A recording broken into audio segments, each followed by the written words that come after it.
사람이 마음으로 자기의 길을 계획할지라도 그의 걸음을 인도하시는 이는 여호와시니라. 너희가 예수를 주로 받았으니 그 안에서 행하되 뿌리를 받고 터가 굳어져서 믿음에 굳게 서서 감사함을 넘치게 하라. 참 저희가 많은 계획을 세우고 저희의 뜻을 저희의 생각대로 행할지라도 결국 그 끝에서 인도하시는 분은 주님이시고, 저희가 조금이라도 더 현명하다면 그런 주님의 뜻을 거스르지 않고 그 안에서 행하고 주님이 이끄시는 것에 감사함을 느끼며 사는 저희가 되었으면 좋겠습니다. 아멘.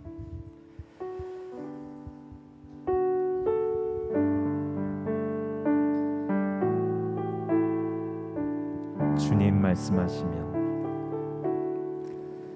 주님 말씀하시면 내가 나가리다. 주님 뜻이 아니면 내가 멈춰서리다.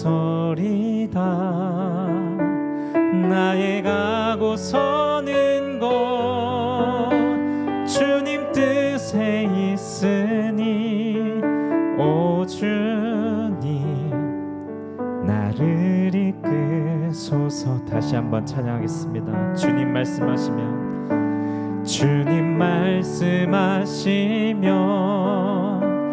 내가 나가리다. 주님 뜻이 아니면 내가 멈춰서리다. 나의 가고 서는 곳 주님 뜻에 있으니 오 주님 나를 이끄소서. 뜻하신 그곳에 나 있기 원합니다. 이끄시는 대로 순종하며 살리니 연약한 내 영혼 통하여 일하소서. 주님 나라와 그 뜻을 위하여 오 주님 나를 이끄소서. 다시 한번 주님께서 저희를 간절히 이끌어달라는 마음으로 다시 한번 찬양하겠습니다. 주님 말씀하시면 내가 나가리라. 주님 뜻이 아니면 내가 멈춰서리다. 나의 가고 서는 곳 주님 뜻에 있으니 오 주님 나를 이끄소서. 뜻하신 그곳에 뜻하신 그곳에 나 있기 원합니다. 이끄시는 대로 순종하며 살리니 연약한 내 영혼 통하여 일하소서. 주님 나라와 그 뜻을 위하여 뜻하신 그곳에 나 있기 원합니다. 이끄시는 대로 순종하며 살리니 연약한 내 영혼 통하여 일하소서. 주님 나라와 그 뜻을 위하여 오 주님 나를 이끄소서. 이끄소서. 오 주님, 오 주님, 나를 이끄소서.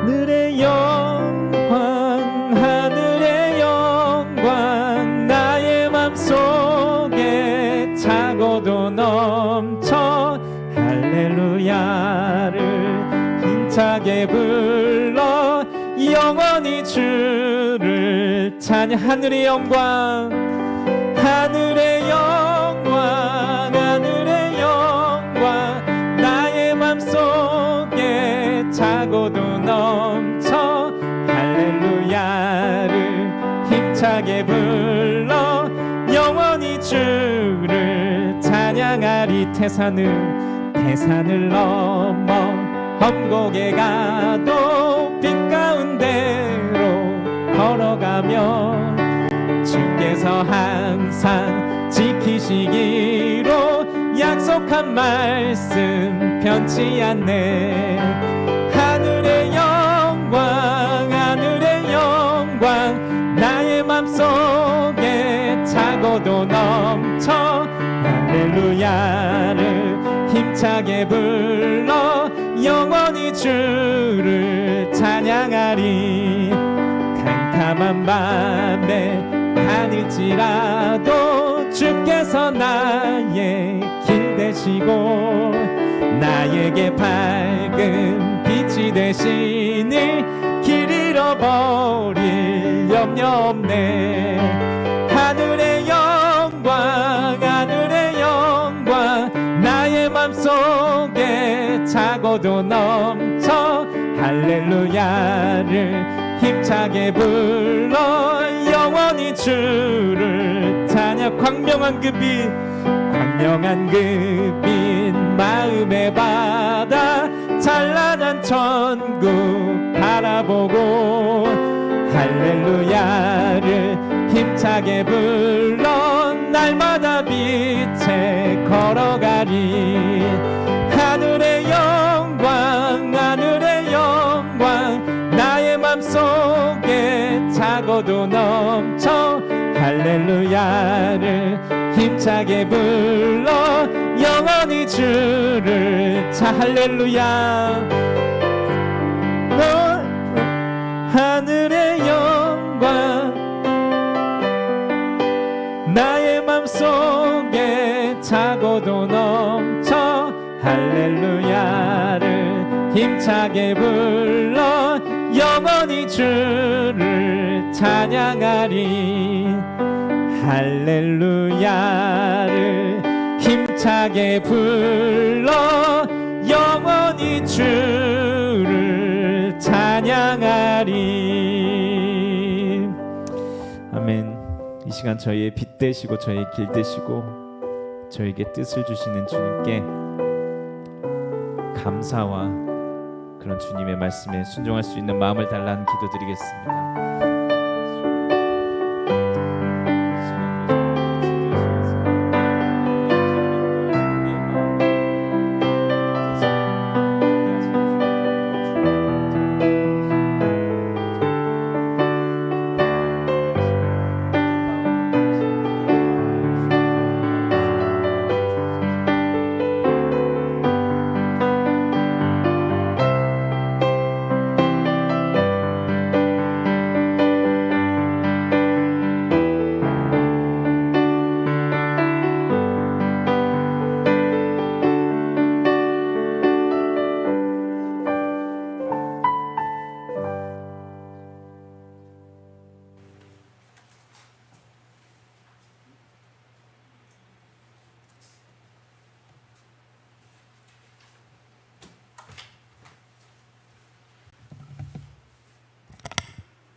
내가 증거하노니 저희가 하나님께 열심히 있으나 지식을 쫓은 것이 아니라 하나님의 의를 모르고 자기의 의를 세우려고 힘써 하나님의 의를 복종치 아니하였느니라.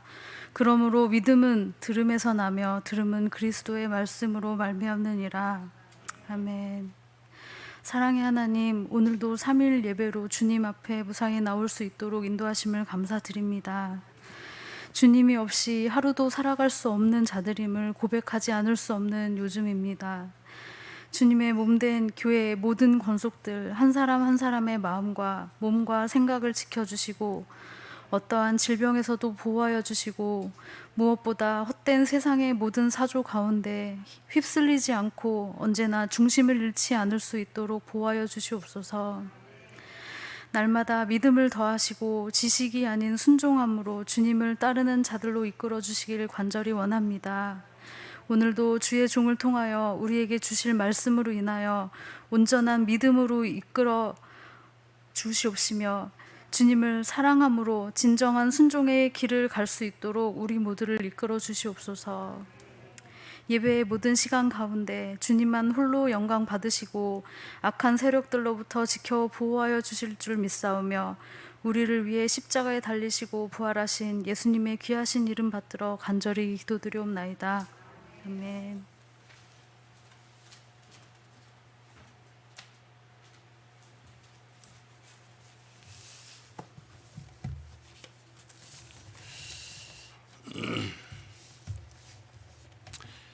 오늘은 로마서를 통해서 복음을 한번 생각해 보겠습니다. 가장 믿은 지 얼마 안 되시는 분이라도 또는 교회를 한 번도 다녀보지 않은 분이라도 하나님 말씀 한 번도 들어보지 않은 분이라도 오늘 말씀을 들으면은 성경이 뭘 말하는구나 또 알 수 있고 믿을 수 있는 그런 말씀을 전하겠습니다. 로마서는 그런 모든 말씀을 다 담고 있습니다. 그래서 첫 번째로 로마서에서 말해주는 것은 모든 사람이 죄인이라는 것입니다. 로마 3장 9절에는 이랬습니다. 그러면 어떠하뇨? 우리는 나으뇨? 결코 아니라. 유대인이나 헬라인이나 다 죄 아래 있다고 우리가 이미 선언하였느니라. 바울 사도는 자기 자신을 넣었어요. 모든 인류가 다 죄인이고 우리가 난 게 없다 그죠. 유대인이 난 것도 없고 헬라인이 물론 난 것도 없고 나나 당신이나 모든 인류가 다 죄인이다. 10절에 의인은 없나니 하나도 없다 했습니다. 3장 23절에는 모든 사람이 죄를 범하였다. 그러니까 죄인이 아닌 사람이 없다 이렇게 말을 했습니다.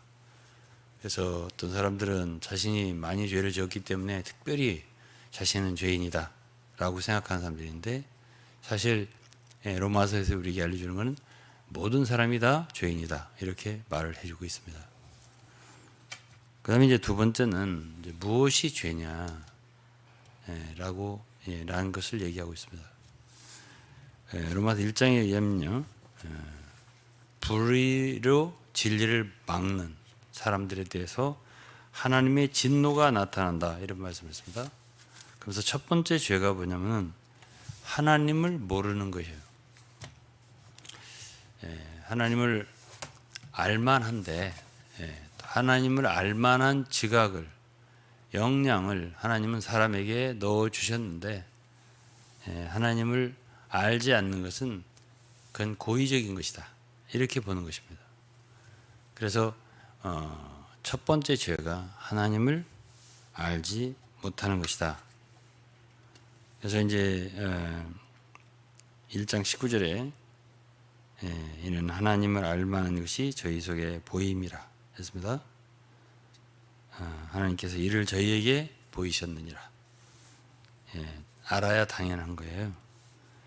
20절에 창세로부터 그의 보이지 아니한 것들 곧 그의 영원하신 능력과 신성이 그 만드신 만물에 분명히 보여 알게 되나니 그러므로 저희가 핑계치 못할지니라.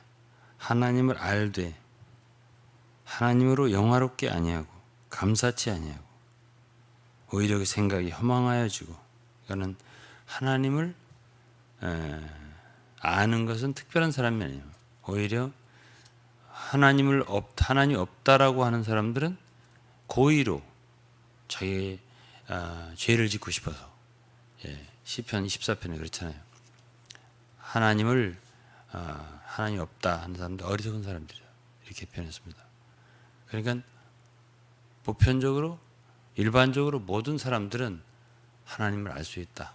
사도행 17장은 하나님은 우리에게서 멀리 떠나 계시지 않고 더듬어 찾으면 찾을 수 있다. 이렇게 표현을 했습니다. 그래서 이제 그가 창조하신 만물에 분명히 보여 알게 되나니 이제 만물을 보면 알 수 있다. 이렇게 표현했습니다. 저 이제 외국에를 많이 다녔으니까 외국에 가면은 이제 추운 나라도 있고요. 또 정말 더운 나라도 있어요. 제가 인도 같은 나라는 정말 덥다고 생각을 했습니다.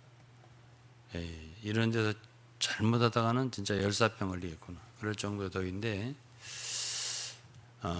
추운 나라는 뭐 몽골 같은 춥잖아요. 하얼빈 같은 춥고. 근데 영상으로 해서 아무리 더워도 40도는 안 넘어가요. 아무리 추워도 마이너스 영하 40도는 또 안 넘어가더라고요. 그리고 이제 제가 이제 캘리포니아 같은 데 많이 갔잖아요. 미국에도 뭐 5, 60번 이상 갔겠죠. 그 날씨가 참 사람이 그렇게 몸에 알맞다. 참 이 날씨 정말 몸에 알맞다. 그렇게 느껴지는 곳이에요. 캘리포니아 날씨는. 저는 특별히 그런 날씨가 좋더라고요. 그래서 이제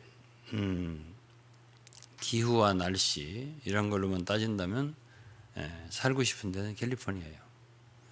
근데 한국에서는 그런 날씨는 좀 맛보기는 약간 어려워요.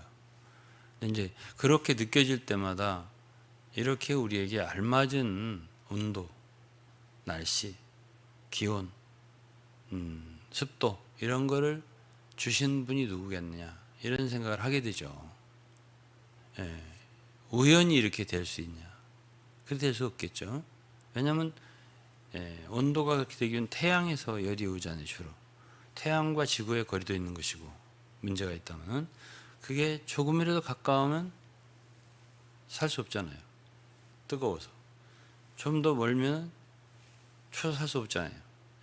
이렇게 되는 그런 관계가 있잖아요. 그러니까 그런 알맞은 거리에 그리고 낮과 밤이라는 게 있어서 밤에는 잘 자야 되고 낮에는 활동하고 이런 모든 게 우연히 그렇게 될 수 있는 것 같지는 않단 말이에요. 누군가 그렇게 만들어져서 우리가 거기에 있다고 보는 거지 그리 될 수 없죠. 그리고서 이제 지구는 자전을 하면서 스스로 돌면서 그리고 태양을 1년에 한 바퀴를 도는 거 아니겠죠? 그러니까 이제 가을, 겨울, 여름, 봄 이게 생기는 거예요. 봄, 여름, 가을, 겨울 생기는 거잖아요.春夏秋冬. 그러니까 거기에 이제 봄에는 씨를 심고 여름에 많이 비가 오고 자라고 가을엔 추수를 하고 이런 계절이 이제 있어서 우리에게 참 알맞은 기온, 이런 날씨, 계절 이런 것들이 있게 해서 우리가 먹을 수 있게 또 우리 마음이 먹어야 또 만족하잖아요. 기운이 생기고 그런 것들 이런 모든 것을 생각하면은 이런 것이 우연히 이렇게 되었을까? 우연히 이렇게 딱 그렇게 맞을 수 있을까? 또 다른 또 지구의 행성이잖아요. 한 달에 한 번 정도를 지구 한 28일 그러니까 한 바퀴씩 지구를 돌잖아요. 달이. 그런 관계로 어쨌든 달의 인력과 그것으로 바다에 말하자면 조수, 썰물과 밀물이 생겨나고 그런 말미암아 바다의 그 어떤 그 부패를 방지해주고 언제나 이렇게 신선하게 해주는 기능이 그 달에 또 있단 말이에요. 그러니까 달이라고 하는 건 밤에 비춰주는 것만 아니라 밤에 달과 별들이 비춰주는 것만이 아니라 그러한 또 기묘한 기능이 이 외에도 많아요. 그리고 태양과 또 이 지구 그리고 지구의 면적, 육지의 면적, 바다의 면적 이런 것들이 알맞기 때문에 습도가 결정되잖아요. 너무 바다가 넓으면은 많으면은 습도가 올라가겠죠. 그리고 비도 더 많이 오겠죠. 그러니까 알맞게 비가 내리는 거는 모든 관계가 있어요. 바다의 넓이와 육지의 넓이에 알맞은 그 균형이. 그러면은 어떻게 그렇게 될 수 있을까? 그리고 바닷속에는 그 많은 물고기, 생물들이 어떻게 그렇게 존재할 수 있을까? 어떻게 공중에는 그렇게 많은 새들의 종류가 종류대로 있어서 날고 또 나무에 앉고 지저귀고 아무것도 없다고 생각해 보세요. 새가 없어. 나무도 없어. 얼마나 썰렁하겠어요. 그러니까 나무도 있고 풀도 있고 숲도 있고 그렇죠? 그런 모든 것들이 우연히 있을까? 그 아름다운 꽃과 이런 모든 것들이 참 아름다운 새들이 이런 모든 것들이 보아주는 사람이 없다면 무슨 의미가 있을까? 이런 생각을 하게 되죠. 그러면서 우리는 거기에서 누가 가르쳐 주지 않아도 이 모든 것들을 있게 한 창조주가 있겠구나. 그걸 인정할 수 있는 그런 마음이, 우리 인식이 우리 속에 있을 수 있단 말이에요. 여기서부터 사실 신앙은 시작이잖아요. 그것이 자연스럽죠. 이것이 다 그냥 자연 법칙으로 우연히 이렇게 해서 모든 게 이루어졌다라고 하기에는 너무 모든 게 조화롭잖아요. 그리고 계획적이고 그게 목적이 있어 보이고 이런 모든 것들이 우리는 창조주의 존재를 부인할 수 없어요. 그러니까 하나님을 알 수 있는데 여기 알되라고 했습니다. 아는 게 당연하다는 것이죠. 알되 하나님께 영광 돌리지 않고 하나님께 감사하지 않고. 그러니까 우리가 식사를 할 때마다 감사하는 거 왜 그래요? 우리를 먹을 수 있게 또 우리가 살 수 있게 이런 모든 게 다 하나님 그분이 계시기 때문에 우리가 이렇게 먹을 수 있고 그렇죠? 그러니까 이런 모든 게 감사가 있는 거죠. 우리 가족이 있고 이렇게 행복하게 살 수 있고 또 성도들도 있고 이런 모든 것도 다 그것이 우연이 아니잖아요. 어떻게 그럴 수 있겠어요? 우리가 그렇게 사람 만들 수 있겠어요? 다 하나님이 그렇게 우리를 있게 한 것이기 때문에 우리는 깊은 우리의 마음속에서 그 하나님의 존재를 인정하지 않을 수 없는 거고요. 그러니까 그런 모든 것에서 우리의 깊은 마음속에서 감사가 있을 수밖에 없는 거예요. 근데 첫 번째 죄가 뭐라고요? 하나님을 모르는 것이다. 하나님을 모르는 게 죄다 이랬습니다. 그리고서 그 마음에 로마 1장에 하나님 두기를 싫어한다 그랬습니다. 그 마음에 우리는 하나님이 존재를 인정하고 우리 마음에 하나님 두기를 좋아하잖아요. 그러나 다른 사람들은 많은 불신자들은 그 마음에 하나님을 두기를 싫어한다 이거예요. 그러니까 하나님도 그들을 버려서 그들을 저버려서 그들로 하여금 각종 죄악을 짓게 놔뒀다. 그래서 이제 많은 그 죄들은 음행이라든지 많은 죄들이 나와요. 죄의 목록 1장에. 그 죄들은 결국 하나님께 버려진 결과예요. 하나님께 버려졌기 때문에 그런 죄를 짓는 거예요. 그러니까 결국 사람이 그런 많은 죄를 범하지 않으려면 간단하죠. 하나님을 마음으로 인정하고요. 하나님을 믿고요. 하나님께 돌아가면 그런 죄는 없어지는 거예요. 그 죄가 그렇게 많아진다는 뜻은 하나님께서 그들을 버렸기 때문에. 그럼 왜 하나님이 버렸어요? 그들 마음속에 하나님을 인정하지 않고 하나님의 마음에 두기를 싫어하기 때문이라고 했습니다. 이것이 이제 죄예요. 그러니까 죄의 근원은 결국은 하나님과 관계가 떨어지는 거죠. 그것이 또 인류의 타락이기도 하고 아담과 하와가 하나님과의 교제에서 연결해서 끊어지게 된 거잖아요. 그렇기 때문에 사실은 가장 중요한 것은 우리가 하나님 창조주 그분을 마음속에 참 인정하고 그분을 우리의 마음에 두는 이것이 가장 중요하다. 이렇게 말할 수 있어요. 그다음에 이제 죄인이 되었습니다. 죄의 결과는 성경에는 죄의 결과로 사망이다 그랬습니다. 죄의 결과는 사망이고, 말하자면 인류가 타락하지 않고 죄를 짓지 않았다면 사망이 없겠네? 그렇죠. 없습니다. 그래서 이제 아담으로부터 죄가 들어왔다 했어요. 그 다음에 사망이에요. 사망이 왔습니다. 그 다음에 한 번 죽는 건 사람에게 정하신 것이고 그 후에 심판이 있다 그랬습니다. 그러니까 인간은 죄인으로 출생했어요. 그리고 죄의 결과는 사망이라고 그랬어요. 그 다음에 사망이라고 하는 말, 성경에서는 사망이 이 세상에 살다가 그냥 땅속에 들어가는, 그냥 묻혀버리는, 여기서 생명이 끊어지는 이것만이 아니라 영혼이 있잖아요. 영혼이 영원한 불못으로 들어가고 떨어지는 이것까지가 사망이에요. 사망의 종결이죠. 그러니까 이 세상 사람들은 그냥 육신만 생각하니까 죽었다 아니 그것이 사망이라고 생각하지만 성경에서는 그것이 둘째 사망이라고 해가지고 영혼의 존재가 불못에 들어가는 것까지 포함해서 그거를 사망이라고 하는 거예요. 근데 결국은 그 사망 속에는 뭐가 들어있죠? 심판과 지옥불, 형벌 이게 들어있는 거예요. 왜 그러면 심판이 있고 형벌이 있죠? 그거는 죄를 졌기 때문이에요. 그래서 이제 데살로니가서 1장 8절에 보면은 하나님을 모르는 자들, 하나님 모르는 게 굉장히 중요한 엄중한 죄예요. 데살로니가전서 1장 8절에 하나님을 모르는 자들과 그러니까 하나님 모르는 게 자랑이 아니에요. 하나님을 알아야 돼요. 이게 첫 번째 죄라고 했잖아요. 제가 죄의 근원을 찾아가 보면 로마 1장에 하나님을 모르는 거예요. 하나님 그 마음에 두지 않는 거예요. 그래서 하나님을 모르는 자들과 우리 주 예수의 복음을 복종치 않는 자들, 그러니까 복음이 중요하죠.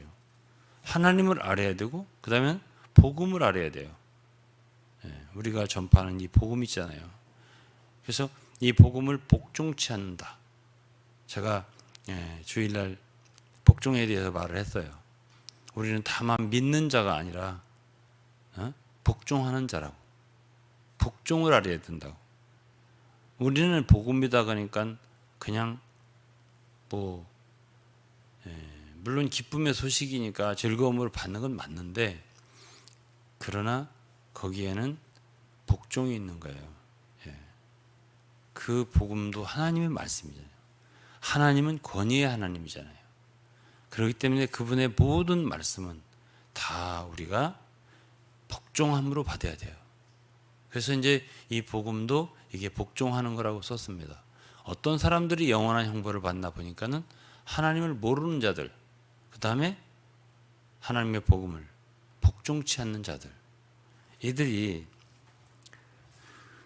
이들에게 형벌을 주시리니 이런 자들이 주의 얼굴과 그의 힘의 영광을 떠나 영원한 멸망의 형벌을 받으리로다. 데살로니가 후서 1장 8절입니다. 자, 그래서 이제 우리는 이제 죄와 죄의 결과에까지 보았습니다.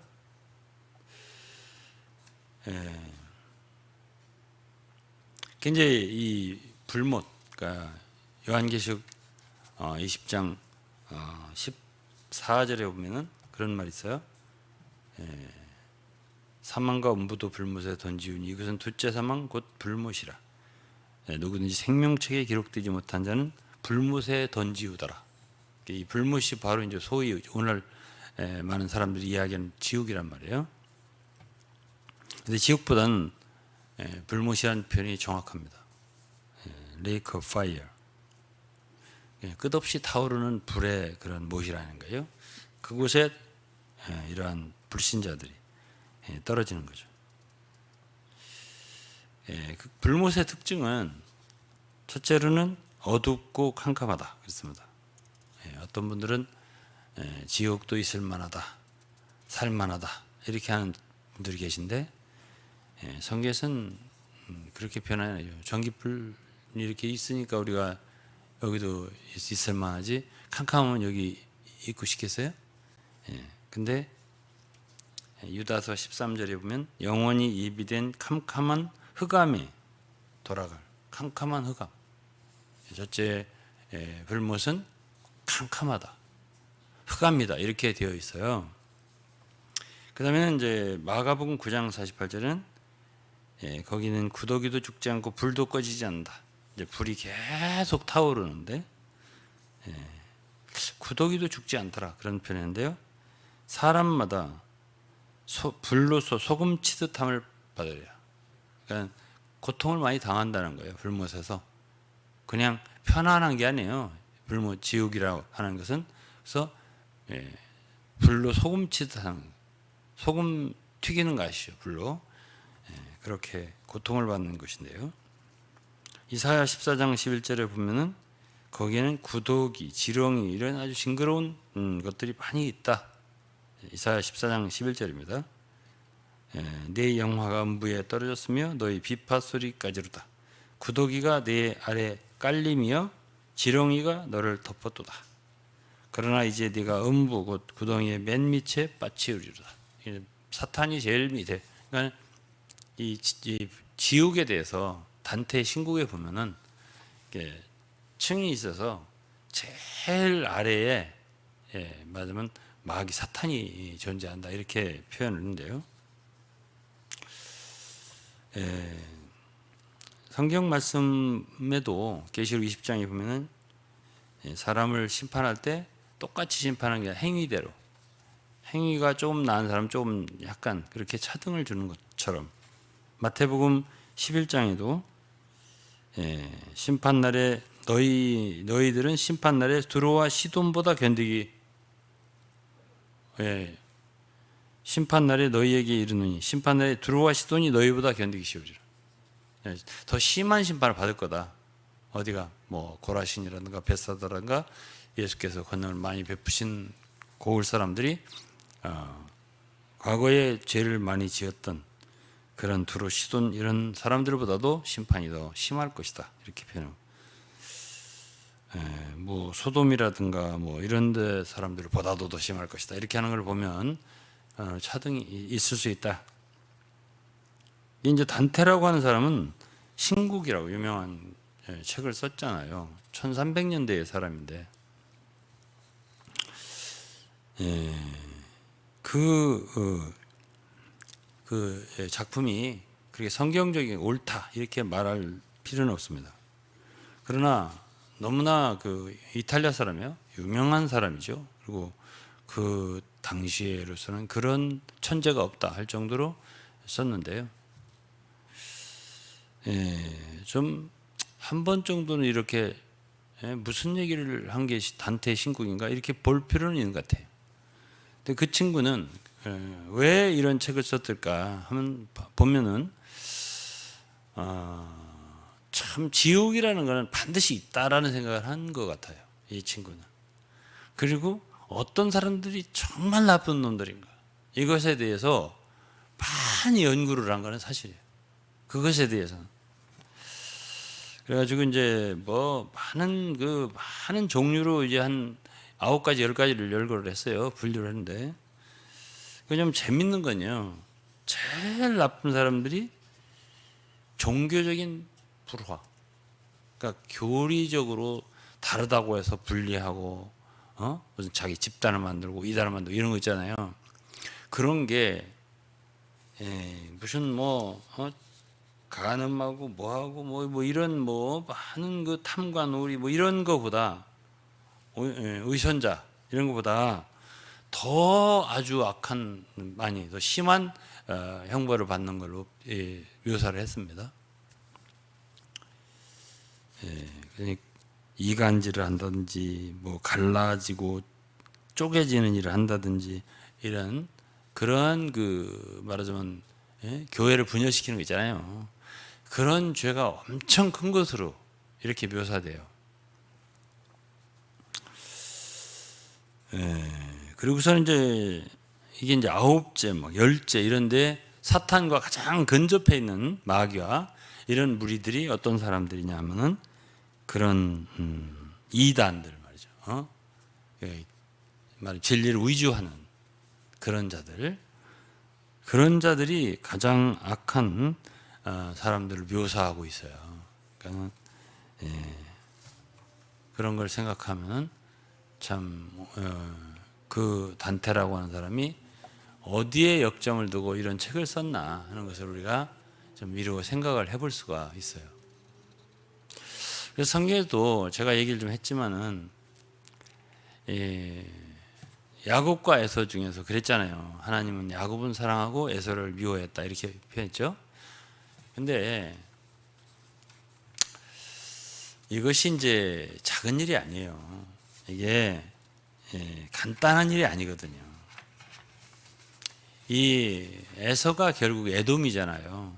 창세기 36장을 보면 있잖아요. 에돔의 족속이 나오는데 거기에 에돔 족속 중에서 족장 중에 아말렉이 있어요.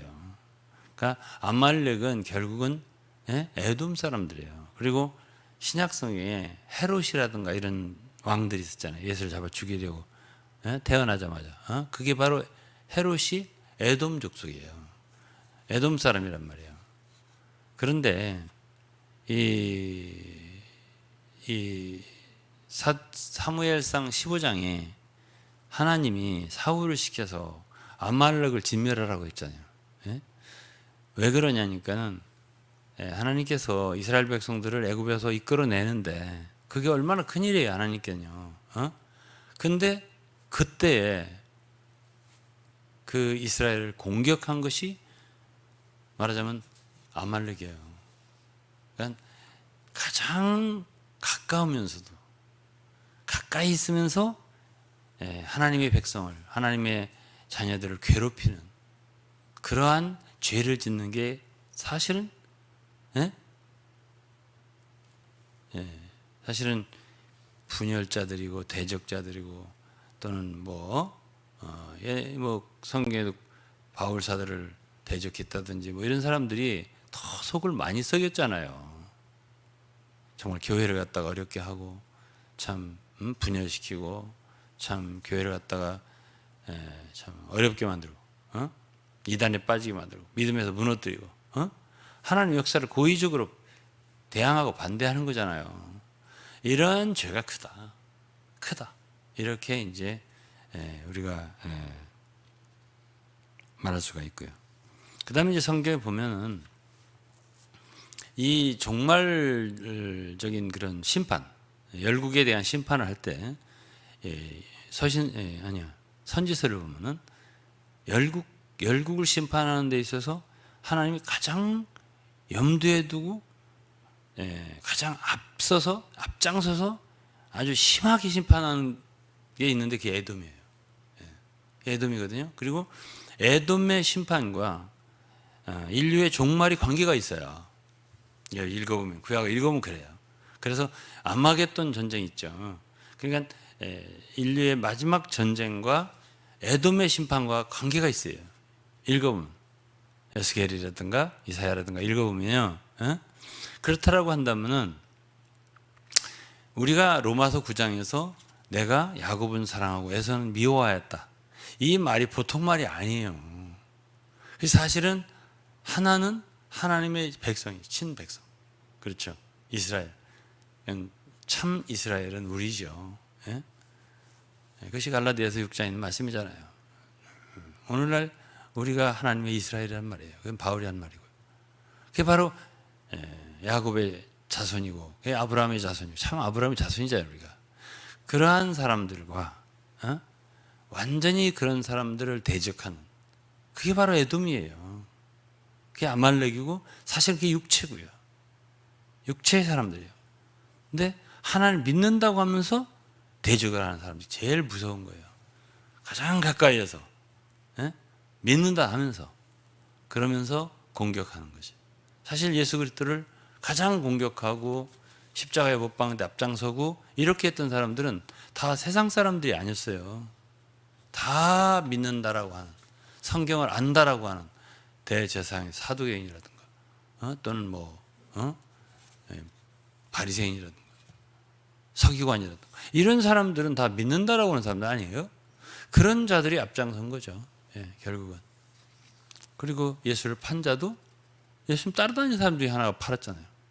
그렇기 때문에 단테가 이렇게 말한 거 제가 이렇게 생각해 보면 굉장히 많이 연구를 하고 생각을 했다고 저는 생각을 해요. 그래서 어떤 죄가 그렇게 악하냐 라고 했을 때 마지막 부분에 갔을 때 종교적인 불화 이런 걸 얘기했단 말이에요. 그래서 생각해 볼 만하잖아요. 마귀가 그런 자들을 가장 사용을 많이 한 것 같아요. 그리고 그렇게 할 것 같고 앞으로도. 그다음에 이제 심판 문제를 좀 더 얘기할 때 우리는 율법에 대해서 양심에 대해 두 가지를 얘기하겠습니다. 첫째로 이제 성경에 보면 하나님이 모세를 통해 시내산에 율법을 주셨잖아요. 그 율법을 주신 것은 하나님이 한면으로는 우리가 얼마나 참 부패했고 우리의 참 죄됨이 얼마나 심한가를 드러내기 위한 것도 있지만 이 율법이라고 하는 것은 하나의 기준이고요. 그 율법을 어겼다고 할 때는 저주와 심판이 있다는 걸 알려주는 거잖아요. 이 세상 법도 법을 지키는 사람들이 문제가 없지만 어기는 사람들에게는 어김없이 거기에 뭐가 들어가요? 심판과 형벌이 있게 되는 거 아니에요. 그러니까 법이라고 하는 것이 시내산에 내려진 것이 모세를 통해서 법이 하나님이 율법을 인류에게 주어졌을 때는 그 사실은 인류에게는 사실 굉장히 큰 거예요. 이것이 큰 우리에게는 이거 못 지키면 이제 우리는 이제 벌을 받는 거예요. 그래서 제가 그랬잖아요. 율법 결국 율법이 내렸을 때 우리에게 한 가지 더 사망 이외에 더 온 것이 있으니 그게 저주라고 제가 말씀을 드렸잖아요. 율법이 있기 때문에 그걸 어긴 것에 대해서는 응분의 처벌을 받아야 되는 그런 것이 생겨났다니까요. 율법 때문에. 그런데 이제 그건 유대인들이잖아요. 하나님이 그런 말씀 모르는 사람 어떡하냐. 그것에 대해서도 아무 할 말이 없게끔 하나님은 인간에게 양심을 주신 거예요. 양심이라는 기관을 주셔서 말하자면 율법을 대신하는 거죠. 이것은 죄다 아니다. 그러니까 인간 속에 하나의 참 법정, 영어로 코트, 그러니까 코트 법정을 세워준 거예요. 그러니까 로마서에 보면은 이런 말씀이 있습니다. 2장 14절에 율법 없는 이방인이 본성으로 율법의 일을 행할 때는 이 사람이 율법이 없어도 자기가 자기에게 율법이 되나니 이런 이들은 그 양심이 증거가 돼요. 양심이라고 나왔잖아요. 율법 없는 이방인도 심판을 받을 수밖에 없고 그럴 수밖에 없다는 얘기는 하나님이 인간에게는 양심이라는 걸 주셨기 때문에 이것이 죄다 아니다를 서로 속에서 느끼면서 이렇게 분간할 수 있게 해주셨다는 뜻입니다. 그러니까 핑계 댈 수 없다 그런 말을 하고 있는 거죠. 바울 사도가 그 생각들이 서로 송사하며 혹은 변명하며 그 마음에 새긴 율법의 행위를 나타내는. 그러니까 하나님은 사람의 인간의 마음 속에 양심이라는 게 있어가지고 그 마음에 율법이라고 하는 걸 새겼다라고 이렇게 표현했습니다. 그렇기 때문에 인간은 하나님은 한면으로 그 사랑의 하나님이고 은혜의 하나님이지만 심판의 하나님이 되기도 하기 때문에 하나님은 심판할 때 공정하잖아요. 의롭고 공정하게 심판할 거 아니에요. 그렇기 때문에 첫 번째는 율법이 있는 거고 인간의 마음속에 새겨진 양심이라고 하는 기관이 있고 율법이 있는 거예요. 그러니까 개나 돼지는 하나님 심판 안 해요. 그러니까 양심이 없는 거지. 그 양심이 없으니까 너 잘못해 너 지인을 물었지 이놈아 넌 지옥 가라 이렇게 안 한단 말이에요. 개나 돼지는. 그러나 사람은 있잖아요. 양심이. 잘못했다 할 때는 양심이 느낌이 있는 거잖아요. 그러나 이 양심이라고 하는 것은 어떤 사람은 예민해요. 그러나 어떤 사람은 둔하다고요. 그리고 이 시대에 그냥 양심을 그냥 이렇게 둔하게 갖고 좀 잠을 재우고 이렇게 작동을 못하게 하고 이러면서 양심을 어기고 사는 사람이 있는가 하면 양심의 거리낌을 갖지 않고 살려고 하는 사람도 있고 두 종류 있겠죠. 네, 그런 것에 대해서도 양심이라고 하는 기관은 절대 잠을 잘 수는 있고 약간 둔화시킬 수는 있겠지만 자의적으로 절대 죽지는 않는다. 양심은 어느 날 깨어날 때는 100% 가동된다. 그게 언제요? 돌아가셨을 때, 하나님 앞에 심판대 앞에 설 때는 그 모든 양심이 100% 작동을 한다. 그리고 죽기 전에 어떤 환자들 가운데는 죽기 전에 그 모든 자기 일생토록 지은 죄가 그때는 죄라고 아니라고 막 했던 죄들이 필름 파노라마처럼 활동사진처럼 이렇게 돌아가더라. 그런 사람이 있어요. 그런 간증 들어보신 적 있을 거예요. 그래서 하나님은 이제 창조의 하나님이시고 사랑의 하나님이시고 하지만은 심판의 하나님이기 때문에 창조주지만 또 심판주잖아요. 그렇기 때문에 이렇게 이 모든 심판할 수 있는 공의로 심판할 수 있는 그런 상황을 다 이렇게 이루어 놨다, 만들어 놨다 하는 것도 성경에 기록되어 있죠. 그래서 심판대 앞에서 너는 이러이러한 책들이 폈자 했잖아요. 책에 있는 대로 심판을 받는다. 행위대로. 그러나 그렇게까지 다 일일이 얘기를 안 해도 그 심판이 양심이 100% 작동할 때에 자기 죄가 다 직고하게 돼 있어요.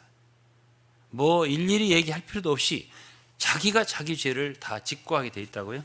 그래서 그게 로마서 14장입니다.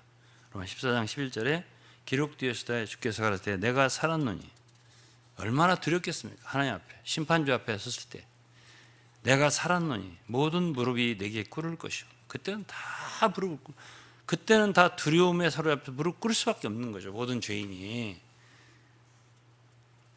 모든 무릎이 내게 꿇을 것이요 모든 혀가 하나님께 자백하리라. 모든 혀가 하나님께 자백하리라. 다 인정하지 않을 수가 없는 거예요. 다 일생동안 범한 죄를 하나님께 자백하지 않을 수 없는 거예요. 안 했습니다. 내가 그런 일이 없습니다. 뭐지? 통화 녹취록을 까봅시다. 그거 할 거 없어요. 그날에 가서는 다 녹취록 다 돼 있어요. 양심에 다 기록이 돼 있어요. 거짓말할 수 없어요. 그 두려움 앞에 여기 양심은 다 작동되고 있고 하나님 두려우신 하나님, 빛이신 하나님 앞에서 다 무릎을 꿇었는데 다 부는 거예요. 자기 입으로요. 거기 말씀이 바로 로마서 14장 11절이에요. 그럼 12절에 이러므로 우리 각인이 자기 일을 하나님께 직고하리라. 다 직고하게 돼 있어요. 그날에.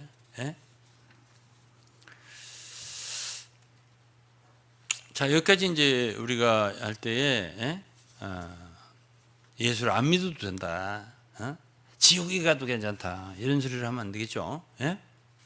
왜냐하면 그날엔 심판날이 온단 말이에요. 심판이 있다는 말. 성경에 얼마나 많이 나온지 몰라요. 히브리서 9장 27절도 한 번 죽는 것은 사람에게 정하신 것이요 그 후에는 심판이 있으리니. 심판이 있죠.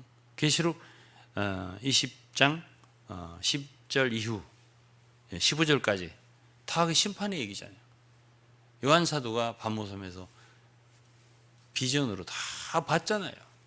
하나님이 어떻게 심판하시는 것까지. 이제 마무리를 하겠습니다. 그런데 이 죄가 어디서 왔나? 많은 사람들이 그러면 나는 왜 이렇게 죄를 짓고 살아야 되나? 이런 고민을 하게 되죠. 단테라고 하는 사람이요. 단테라고 하는 사람이 그 지옥편 제목이 숲속의 방황이라는 그 말에서 문득 길을 돌아보니 과거의 목표가 흐릿해진 나를 떠올린다. 이런 말했어요. 앞만 보고 미친 듯이 달리고 있었는데 정신을 차리면 어느새 모르는 곳이다. 모르는 곳에 내가 있다. 여기 어디지? 나는 누구지? 이런 생각이 떠오르더라는 거예요. 그리고 내가 진정으로 원하는 게 뭐지? 그러면서 인간은 참 유혹에 빠지기 쉬운 존재라는 것을 다시금 느낀다. 이런 말을 했단 말이에요. 그래서 죄를 짓게 되는 거잖아요. 죄 속에 사는 거잖아요. 예? 그 결과는 다 불못으로 지옥의 그 컴컴하고 불만 타오르는 거기에 빠지게 된다. 이거를 이제 성경에서 멸망이라고 그랬단 말이에요. 예? 그게 영원한 멸망. 이게 사실은 두려운 것이거든요. 오늘날 사람들이 두려운 걸 몰라요.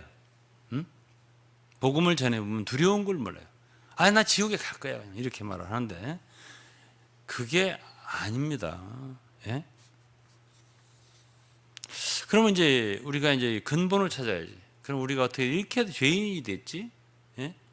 나는 왜 이렇게 죄를 짓고 싶지 않은데 죄를 짓고 살지? 예? 죄를 어떻게 하면 안 질 수 있지? 이제 이런 생각을 하게 되죠. 죄의 근원을 성경은 또 말해줘요. 로마서 5장 12절에 죄는 한 사람 때문에 왔다. 이렇게 근원이 아담 때문에 내가 이렇게 죄인이 됐고 우리 모든 인류가 죄인이 된 거다라고 알려주는 거예요. 성경에서. 예? 로마서 5장 19절에도 한 사람의 불순종함으로 많은 사람이 죄인이 됐다. 이렇게 말을 해주고 있어요.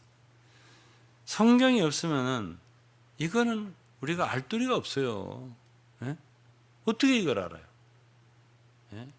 성경이 없으면 왜 태양이 있는지, 예? 별들이 있는지, 달이 있는지, 지구가 있고 사람이 있고 이거 모르잖아요. 어? 어떻게 해서 아침이 있고 저녁이 있고 태어나고 보니까 아침이 있는 거고 저녁이 있는 거지. 예? 아 그리고 죽음이 있는 거구나. 이 아는 거지. 예? 우리가 태어나고 보니까 우리가 그걸 어떻게 언제부터 알았어요? 모르잖아요. 이런 모든 것이 우리에게 달린 건 아니잖아요. 우리는 정말 지극히 작고 연약한 피조물이잖아요. 그런데 이런 것 모든 걸 알려주는 게 성경이잖아요. 그러니까 성경이 없는 나라는 다 어떤 나라의 흑암이죠. 왜 이 성경만이 인류에게 빛이에요? 안 그런가요?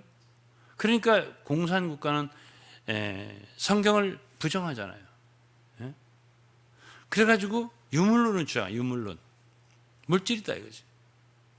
예? 영혼의 존재, 그 인간의 영원한 존재를 인정 안 하고요. 죽으면 끝이에요. 물질이니까. 그러니까 그냥 고기 덩어리에 불과하다. 그러니까 뭐 사람 죽이기를 막 닭 잡듯이 막 그래 죽이는 거 아니에요. 예? 이게 공산당 유물론 사상이에요. 그러니까 그런 나라일수록 어둡잖아요. 빛이 없고 그럴 수밖에. 그러나 이 성경이라고 하는 책은 정말 인류의 어두운 가운데 빛이 되는 책이에요. 물론 그리스도는 육신이 되어서 그 말씀이 오신 분이고 그 빛이죠. 그래서 성경이라도 좀 읽어야 할 거 아니에요. 그럼 성경 속에서 우리는 그 빛을 발견하고 우리의 존재가 어떻게 해서 여기까지 왔나? 우리는 어떻게 해서 죄인이 됐지? 왜 우리는 이 죄를 짓지? 아, 그게 한 사람 때문에 왔구나.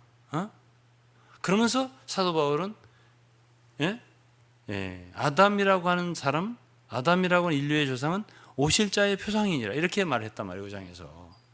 그러면 아담 때문에 우리가 그렇게 죄인이 되고 죄의 결과인 사망을 받아들였고 그것이 우리에게 유전이 되었다면 다른 또 하나의 인류의 조상이 있을 수 있고 그런 분이 우리에게 참 죄 대신 의를 갖다 주고 사망 대신 생명을 갖다 줄 수가 있을까? 있다. 그게 이제 5장 후반부에 쭉 얘기한 거잖아요. 한 사람 아담이 그렇게 우리에게 해줄 수 있다면 그리스도는 더욱더 머치모어라는 말을 많이 썼어요. 더욱더 우리에게 그 반대로 좋은 것을 죄가 아니라 의를 사망이 아니라 생명을 은혜를 우리에게 더욱 부어줄 수 있지 않겠느냐라고 한 거예요. 이게 이제 5장 얘기란 말이에요. 그래서 저는 정말 더 많은 사람들에게 이러한 말씀을 전해주고 싶더라고요. 뭘 하라는 게 아니잖아요. 다 뭐랄까요? 알려주는 거잖아요.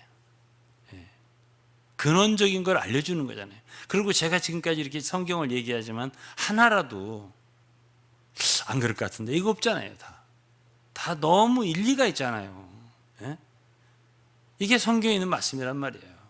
이게 더 양심에 맞는 거고 이치에 맞는 거지. 이걸 자꾸 어기고 아니라고 그러고 안 계시다 그러고 뭐가 있냐 그러고 인간이 무슨 뭐 프랑크톤이라고 그러고 물질에서 왔다 그러고 바다에서 뭐 아메바 같은 거 기어나 왔다고 하고 이런 식으로 자꾸 하고 원숭이에서 왔다고 이런 식으로 자꾸 얘기를 하면 그게 억지로 들리잖아요. 제가 지금 말씀드리는 게 옳잖아요. 그게 짐승에서 왔다. 그게 뭐가 그렇게 좋아요? 그거하고 우리하고 차이가 있어요. 그 양심 없잖아요. 그리고 인간과 같은 이러한 감성이 있습니까? 이러한 지력이 있습니까? 판단력이 있어요? 사고력이 있어요? 없죠. 차이가 크죠. 3% 5% 차이가 아니에요. 제가 생각할 때는 99.9% 차이가 있지 어떻게 인간과 짐승이 같습니까? 어떻게 거기서 왔습니까? 이런 우리의 말이 일리가 있단 말이에요. 그래서 하나님께서는 사람이란 온 이 우주의 피조물 가운데 가장 나하고 닮았다. 이렇게 표현했단 말이에요. 하나님 형상과 모양대로 지었다. 그리고 나하고 교통할 수 있는 나의 배우자 같고 내 자녀 같고 자녀 갖고가 아니라 자녀죠. 이렇게 지었다.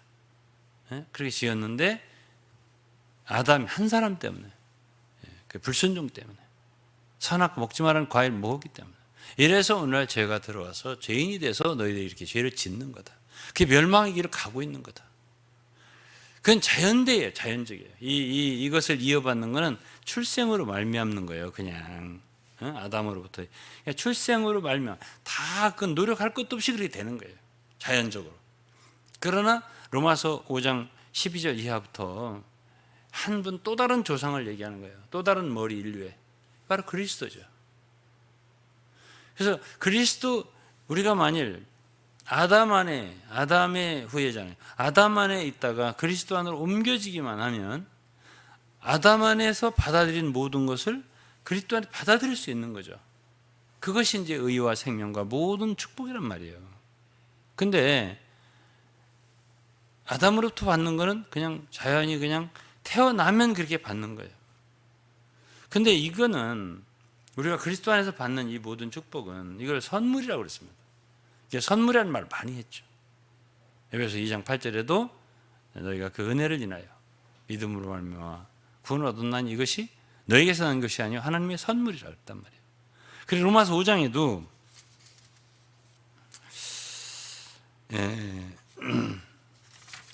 로마서 5장을 좀 보겠습니다. 로마서 5장에도 15절에 그러나 이 은사라는 말이 바로 기프트, 선물이에요.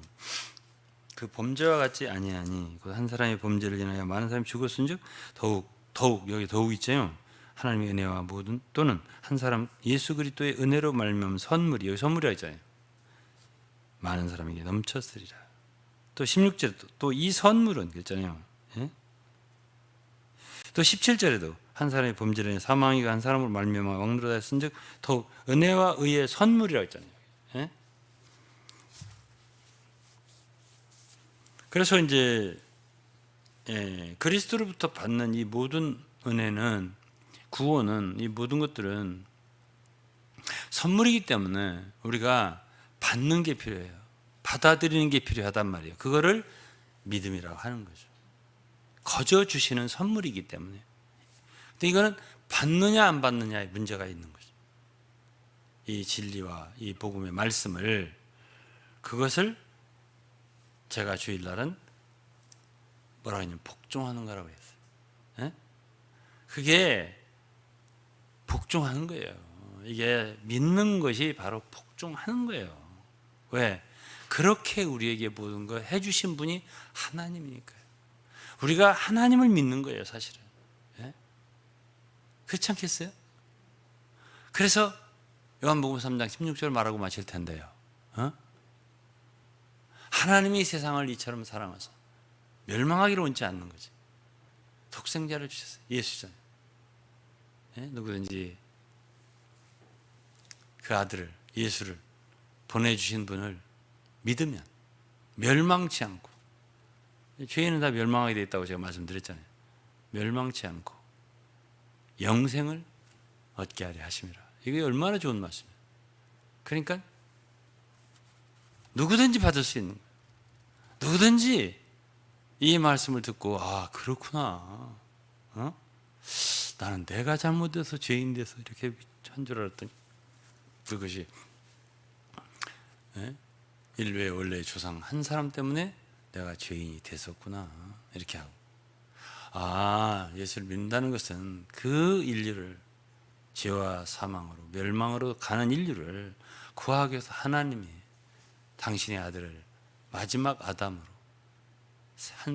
또 하나의 머리로 보내주셔서 그 모든 우리의 죄를 그의 피로 용서케 하고, 아담이 그렇게 많은 인류에게 죄와 사망을 물려줄 수 있다면은 그러한 또 하나의 그 표상이잖아요. 아담 오실자의 그분으로부터 선물을 받는다면 더욱더 넘치도록 죄가 아닌 의를, 사망이 아닌 생명을 우리에게 주실 수 있지 않겠느냐라고 말해주는 거예요. 여기서 뭘 하라는 게 있습니까? 이것이 바로 하나님의 구원이고 그분의 역사고 그분이 우리를 위해서 하신 모든 것이란 말이에요. 그러니까 그 믿는다는 것은 복종하는 거예요. 그 말씀을. 아, 그렇구나. 감사합니다, 하나님. 멸망할 우리 죄인을 갖다가 이렇게 참 구원해 주시는 은혜의 선물을 주셨군요. 믿습니다. 감사합니다. 이렇게 하는 것을 갖다가 구원이라고 하는 것이거든요.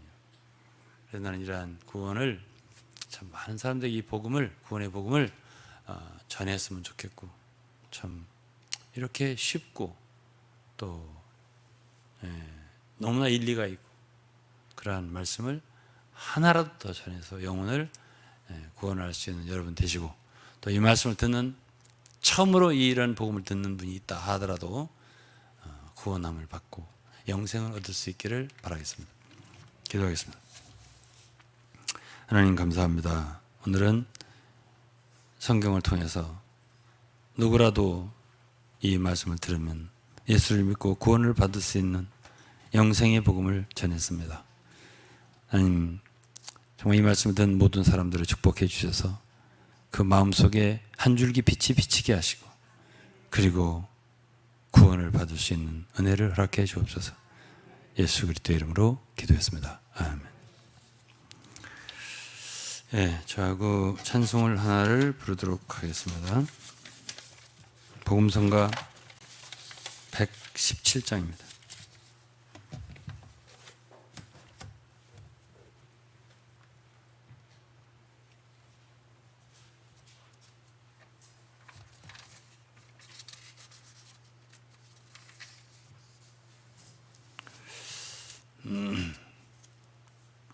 복음성가 117장.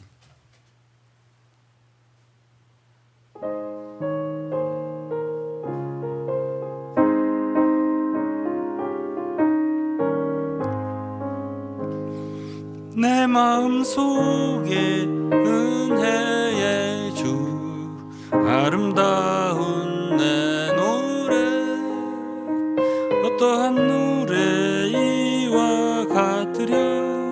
기묘한 기쁨의 마음, 내 맘속에 달고 아름다운 하늘 기쁜 찬송 부르네.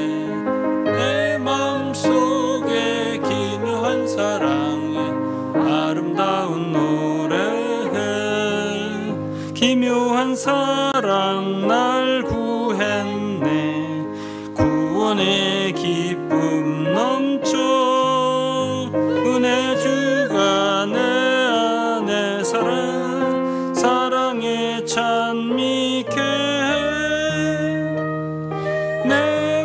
맘속에 달고 아름다운 하늘 기쁜 찬송 부르네.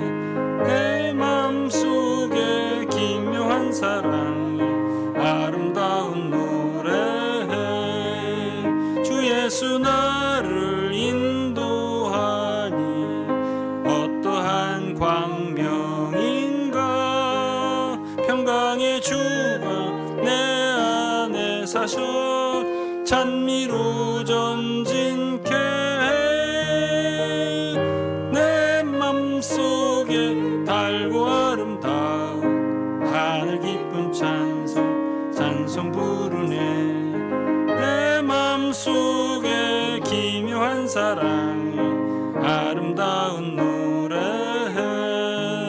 성도들 승리 찬송하면 높이 들림 받겠네. 나 주와 같이 왕 노릇하리 어떠한 영광인가. 내 맘속에 달고 아름다운 하늘 기쁜 찬송 부르네. 내 맘속에 기묘한 사랑이 아름다운 노래해.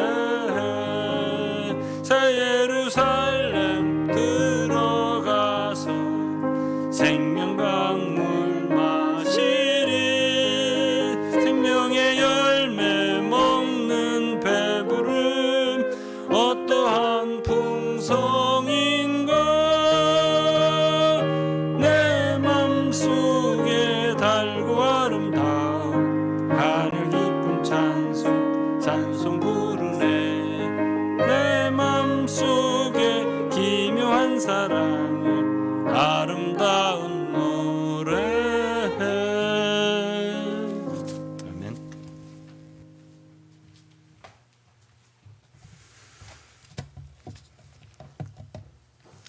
네, 우리 이어서 찬송가 261장, 찬송가 261장 이 세상의 모든 죄를 함께 찬양하시겠습니다.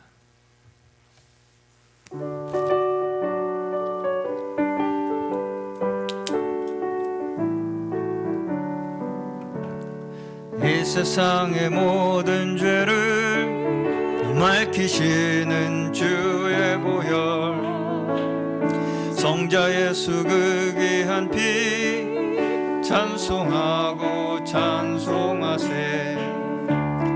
주님 앞을 멀리 떠나 길을 잃고 헤맬 때에 나의 뒤를 따라오사 진히 구원하셨도다.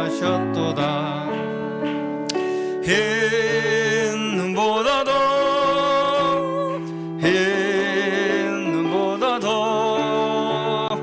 주의 흘리신 보혈로 이게 씻어주옵소서.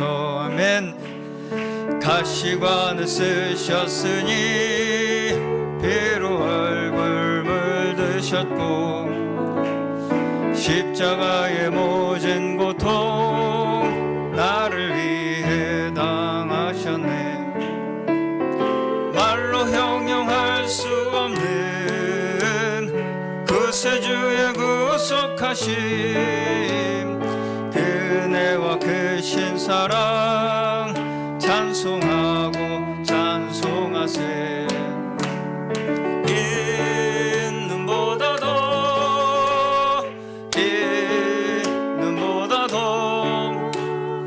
주의 흘리신 보혈로 이게 씻어주옵소서.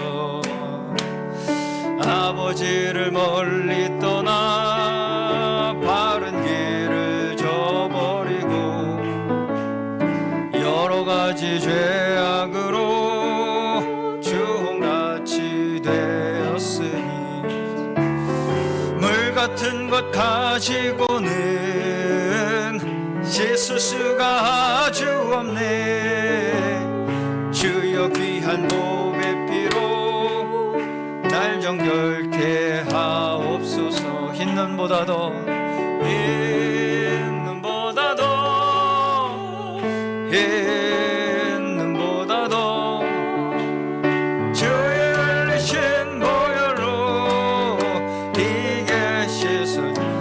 아버지를 멀리 떠나 다시 한번 아버지를 멀리 떠나 바른 길을 저버리고 여러 가지 죄악으로 주홍같이 되었으니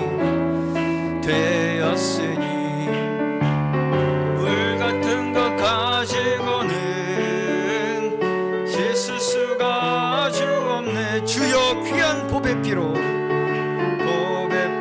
날 정결케 없소서. 흰 눈보다도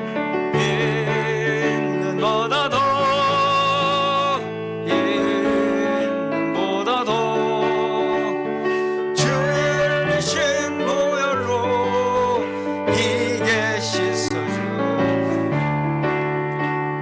주의 흘리신 보혈로 이게 씻어주옵소서.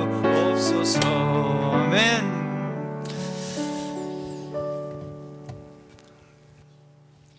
아멘. 오늘 저에게 주신 이 귀한 하나님의 복음의 말씀, 이것이야말로 우리가 이 세상에 존재하면서부터 우리의 마음 속에, 사실은 우리의 양심 속에 새겨져 있는 마음입니다. 새겨져 있는 말씀인데, 저는 말씀을 들으면서 참 인간이 얼마나 오만한지, 이 모든 우리가 누리고 있는 이 세상 자체가 사실 다 주어진 것인데, 말씀하셨듯이 태어나 보니까 태양이 뜨고 지고 아침이 오고 밤이 오는 그 모든 것이 우리에게 그저 주어진 것들인데, 그것을 조금 우리가 이해하고 있다고 해서 마치 우리가 세상을 다 이해하는 것처럼,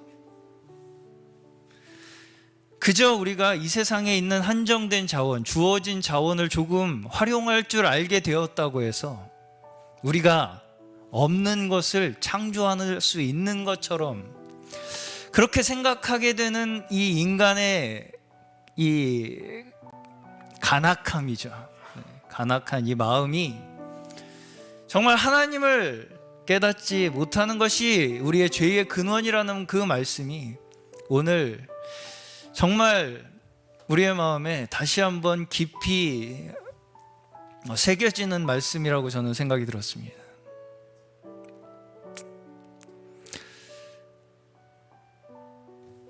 우리가 기도해야 할 것은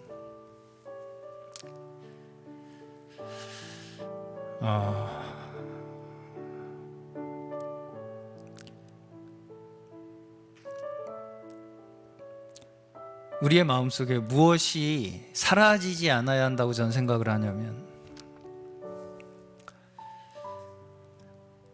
감사함이 사라지지 않아야 되겠다, 그런 생각이 들었습니다. 물론 우리가 이 세상을 활용하고 또 주님이 우리에게 주신 그 모든 것들을 누리며 살아가고 있지만, 그것이 마치 내가 잘해서 인간의 위대함으로 그렇게 된 것처럼 스스로 만족하고 스스로 높아지는 것이 아니라, 그 모든 것에 대해서 하나님께 감사드리고 그 모든 것을 우리에게 주신 하나님 앞에 다시 한번 영광 돌리고, 그것으로 인해서 우리의 마음을 하나님 앞에 다시 올려드리는 것, 그것이 우리가 마땅히 잊지 않고 해야 할 인간의 본분이다, 저는 그렇게 생각이 들었습니다. 우리 같이 기도하실 때에 우리에게 모든 것을 베풀어 주신 주님께 이 모든 것을 감사함으로 누리며 살도록 베풀어 주신 그 주님의 무한하신 은혜에 오직 감사함을 잊지 않는 저희 되게 하여 주시옵소서. 그 감사함 속에 살아가는 저희 되게 하여 주시옵소서. 우리 함께 기도로 주님 앞에 간구하겠습니다. 기도하시겠습니다. 주여, 주님, 하나님, 오늘 저 다시 한번 우리의 마음속에 우리의 마음속에 있었던 그 어두움들, 하나님을 멀리 떠나 하나님께서 우리에게 보여주신 길을 저버리려고 하고, 그저 우리의 마음에 우리 스스로 높아지려고 하고, 나 스스로 이 세상의 최고인 것처럼 주여 스스로를 여기며 살아갔던 우리의 죄악된 모습들, 주여 그 어두움들이 결국은 우리를 파멸로 이끌고 주여 죽음으로 이끌고 있음을 다시 한번 주여 이 시간 우리의 마음속에 깊이 깨닫게 하여 주신 주여 말씀을 통하여 다시 한번 우리를 빛비춰 주시기를 원합니다. 하나님, 주여 우리 더 이상 착각하지 않기 원합니다. 하나님, 우리는 주여 하나님이 우리에게 이미 이루어 주신 그 세상 속에 우리는 주여 존재하고 있는 자들이며, 단지 우리는 하나님이 주신 그 모든 것 누리며 주여 그 안에 살아가는 자들이오니, 주여 더 이상 우리가 주여 그 안에서 우리가 무엇을 주여 안다, 주여 하나님, 주여 우리가 마치 신이 된 것처럼, 주여 창조자들이 된 것처럼 주여 그 높은 곳에 우리의 자신 위치를 주여 놓아두려고 하는 그 인간의 모습들, 주여 그 가운데 주여 다시 한번 우리의 마음 주여 하나님 앞에 돌이키게 하여 주시며, 우리의 마음 늘 하나님 그 감사함 잊지 않게 하여 주시며, 주여 하나님, 주여 우리 세상 살아가는 동안 이 마음 주여 우리의 마음 깊은 곳에 늘 자리하게 하여 주셔서, 주여 이 마음 주여 이 양심을 통하여 주여 하나님을 고백하는 인정하는 이 마음 우리의 삶 전체에 주여 우리의 행동과 주여 우리의 인생을 책임지고 통제하는 유일한 원칙이 되게 하여 주시고, 가장 근본이 되게 하여 주셨소.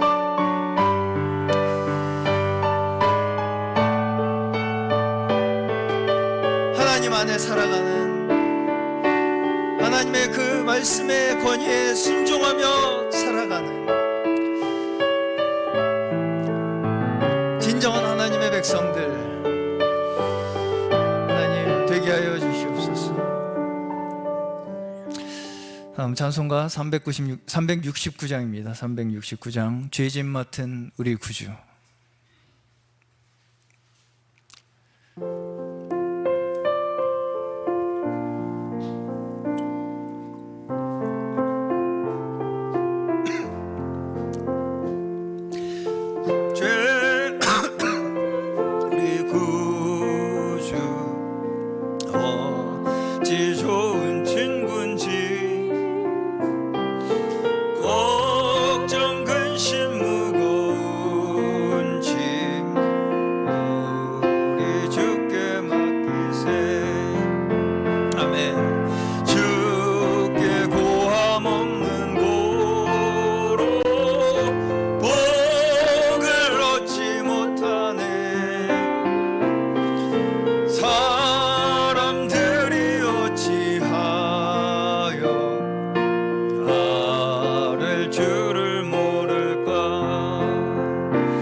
낙심 말고 기도드려 아뢰세.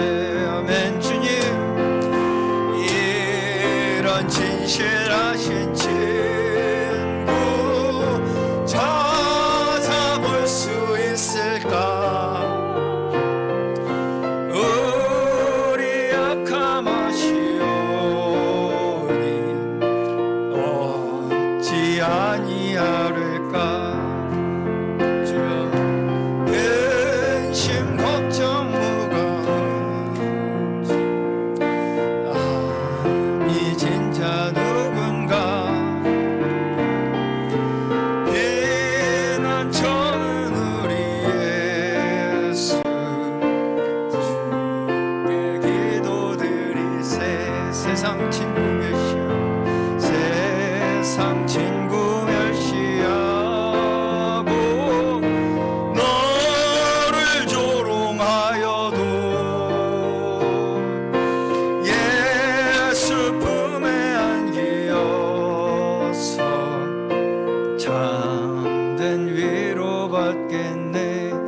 2절 한 번 더 찬양하겠습니다. 시험 걱정 모든 괴로움 없는 사람 누군가 부질없이 낙심 말고 부질없이 낙심 말고 기도드려 아뢰세요. 이런 진실하신 친구 찾아볼 수 있을까? 이런 진실하신 친구 찾아볼 수 있을까? 우리 약함하시오, 우리 약함하시오.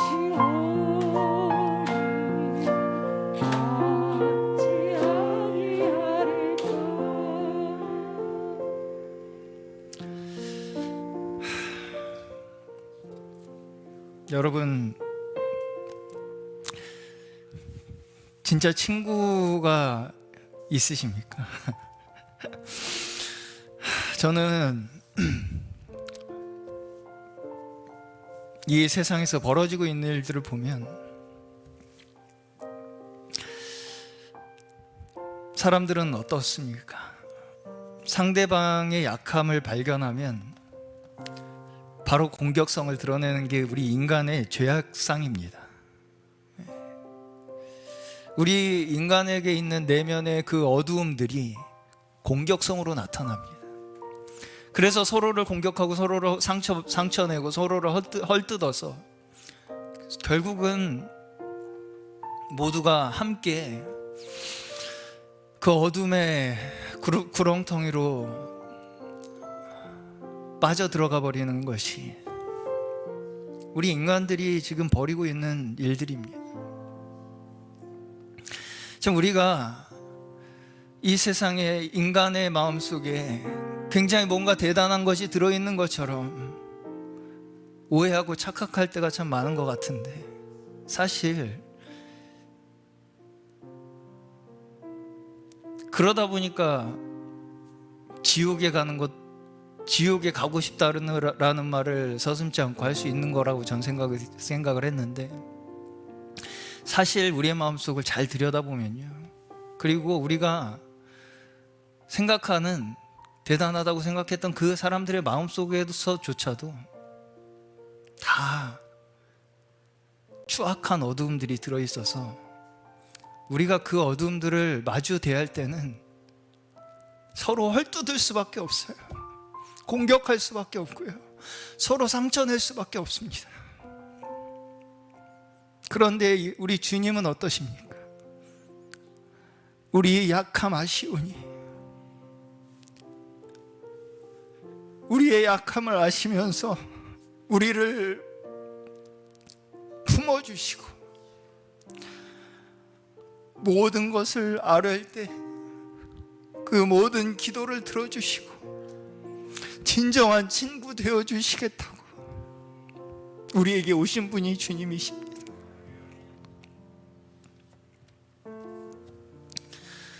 우리가 정말 진정 이 주님의 복음의 길을 본 자들이라면 우리도 조금이라도 그 빛을 살아내기를 원하는 우리의 소원이 우리의 마음속에 있어야 할 줄로 믿습니다. 우리 함께 마지막으로 기도하실 때 그곳에는 조금의 어두움도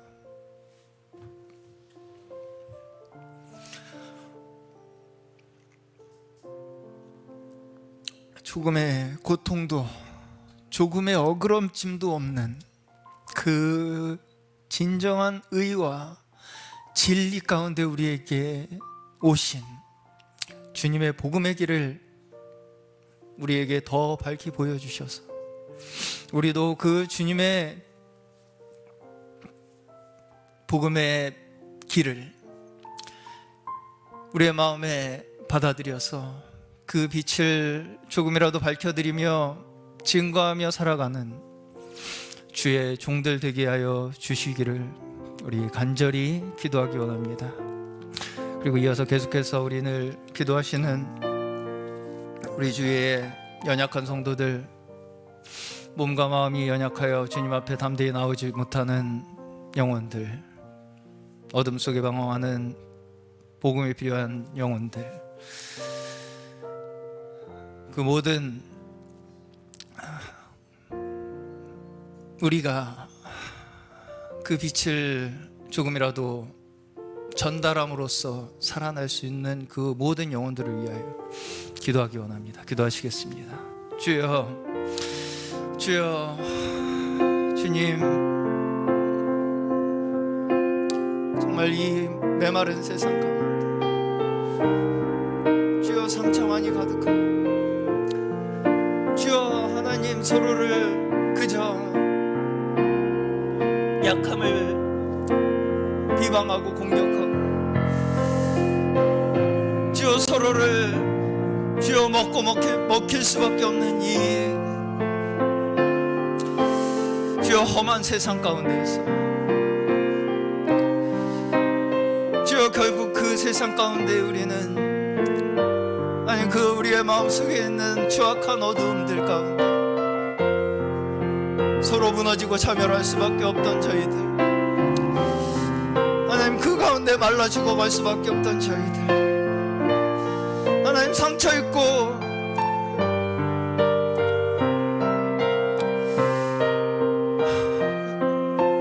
주여 목말라 허덕이던 저희들,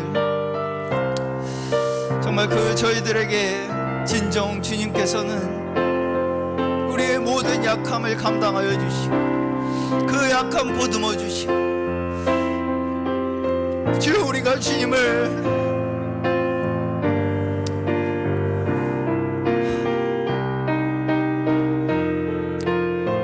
거역하고 떠나 있을지라도 주님께서는 우리를 위하여 계속해서 그 복음의 손길을, 사랑의 손길을 우리에게 내밀어 주셔서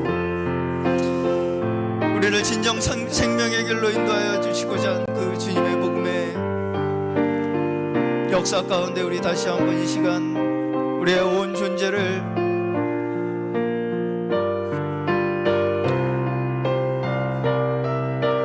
주의 순종 가운데에 내어드리기를 원합니다. 하나님, 주여 진정 그 주님의 마음 그 가운데 우리도 있게 하여 주시고, 우리의 마음이 주여 이 세상에 주여 그 어둠에 휩쓸려 떠내려가지 않고 오직 주님의 그 복음의 빛을 우리 삶 가운데 조금이라도 증거하여 우리 주변에 있는 주님이 필요한 모든 영혼들 가운데 주님을 전달하며 살아갈 수 있는 주님의 종들 모두 되게 하여 주시옵소서.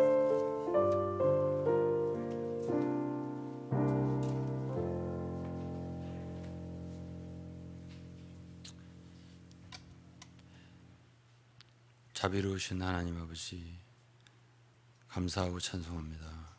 하나님께서는 우주와 만물과 모든 것을 창조하시고 우리로 그 비밀을, 그 하나님의 능력을, 그 권위를 알게 하시고 또 우리의 마음에 하나님을 모시기를 기뻐하게 해주신 것을 감사드립니다.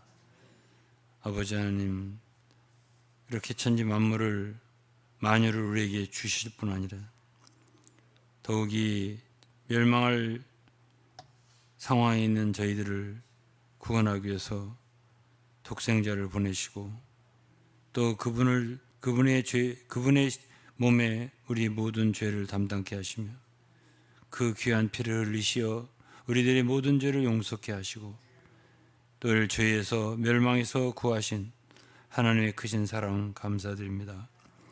하나님, 참으로 얼마나 우리를 사랑하시고 또 하나님, 정말 하나님 마음속에는 우리밖에 없으신 것처럼 모든 일을 하셨습니다.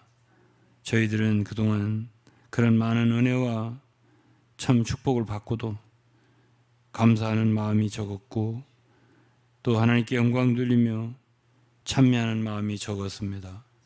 이런 모든 부분에 있어서 저희들을 용서하시고 참으로 우리의 남은 인생을 살 때에 더욱 하나님을 인정하고 정말 하나님 경배하고 경외하며 감사하며 그렇게 살 수 있게 도와주시고, 이 복음, 정말 구원의 복음, 이 진리에 굳게 서서 정말 감사함을 넘치게 할 수 있는 저희 되도록 도와주옵소서.